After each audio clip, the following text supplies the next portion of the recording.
লেখনের ধার কতটা হলে বিশ্বজুড়ে এমন অগণন ভক্ত অনুরাগী থাকতে পারে যারা মননে মস্তিষ্কে ধারণ করেন রবীন্দ্রনাথ ঠাকুরকে?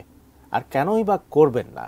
বাঙালির যাবতীয় আবেগ, অনুভূতি, আকাঙ্ক্ষা, অভিব্যক্তির প্রকাশ যে ঘটেছে তার রচনাতেই, যে কারণে আলোচনার পাতে বাঙালির দম্ভ রবি ঠাকুরের বিশ্বকবির স্বীকৃতি।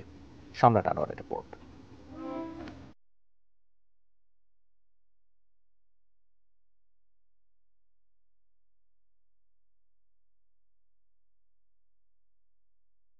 হৃদয়াবেগের চাপে কখনো দার্শনিক বিচার বিশ্লেষণের পথ ছাড়েননি। যখন যুক্তির সঙ্গে সংস্কার বা বিশ্বাসের দেখা দিয়েছে তুমুল বিরোধ, তখনই যুক্তির নিক্তিতে মুক্তির পথ খুঁজেছেন কবিগুরু রবীন্দ্রনাথ ঠাকুর। ধর্ম, সমাজ, সম্পর্ককে কখনো বিভাজনের বৈতরণীতে আটকে না রেখে তিনি দেখেছেন বৈশ্বিক দৃষ্টিভঙ্গি নিয়ে। সর্বজনীন মৈত্রীর প্রেরণায় উদ্বুদ্ধ হয়ে সেবাকর্মে নিবিষ্ট আত্মনিয়োগে বিশ্ব মানবতার মুক্তি, শান্তি ও কল্যাণের আধেয় হিসেবে দেখেছেন। যদিও সন্ধ্যা অন্ধবিশ্বাস যখন মানুষের স্বাভাবিকতাকে নিঃশেষ করছিল, তখন কবির কলমে ছড়েছে মানবিক সুপ্ত অনুভূতি, মুক্তির আর্তনাদ।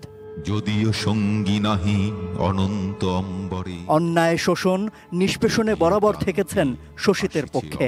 মানুষের ছোট ছোট কষ্টগুলিকে অনন্য কাব্যিক রূপে সাজিয়েছেন। কবিতা, গান, গল্পে বাস্তবতার দৃশ্যপট এঁকেছেন নিপুণভাবে। সাধারণ মানুষ যত বেশি রবীন্দ্রনাথের কাছে গেছেন, সাধারণ মানুষ শিক্ষিত হয়েছেন এবং সাহিত্য চর্চা কিংবা চিন্তার দিকে এগিয়ে গেছেন, তখন রবীন্দ্রনাথ তাদের প্রভাবিত করেছেন। রবীন্দ্রনাথকে সাধারণ মানুষ থেকে দূরে রাখার যে একটি ঘোরটোপ তৈরি হয়েছিল, সেইটি আমরা দেখেছি ব্রিটিশ আমলের শেষ দিকে এবং পাকিস্তান আমলে। এইটি স্বাধীন বাংলাদেশে কিন্তু আমরা দেখেছি নবজাগরণ ঘটেছে। প্রেমের প্রশ্নে যেমন কবিগুরু ছিলেন বরাবর বিশুদ্ধবাদী, তেমনি ব্যক্তি মানুষের দ্বন্দ্ব, পারিবারিক সম্পর্কের জটিলতা, সামাজিক রাজনৈতিক দ্বন্দ্বের সলুক সন্ধানেও ছিলেন সময়ের চেয়ে এগিয়ে।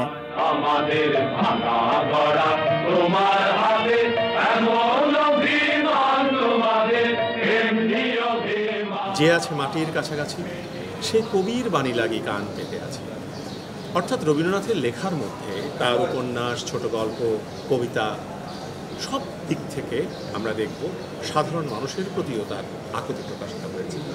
আবার প্রকাশিত হয়েছে প্রেম, প্রকাশিত হয়েছে খানিকটা বিদ্রোহ। অসংখ্য লেখায় বারবার হৃদয় ক্ষরণে তিনি দেখিয়েছেন নিঃশেষ হওয়ার যাতনা। ধ্বংসাত্মক না হয়ে সেখান থেকে রবি ঠাকুর প্রেমের জয়গানে লিখেছেন, কান্ডারি গো এবার যদি পৌঁছে থাকি কুলে, হাল ছেড়ে দাও এখন আমার হাত ধরে লাও তুলে। বিশ্ব জগত নিঃশ্বাস বায়ু সম্বরী। সম্রাট আনোয়ার, এটিএন নিউজ, ঢাকা।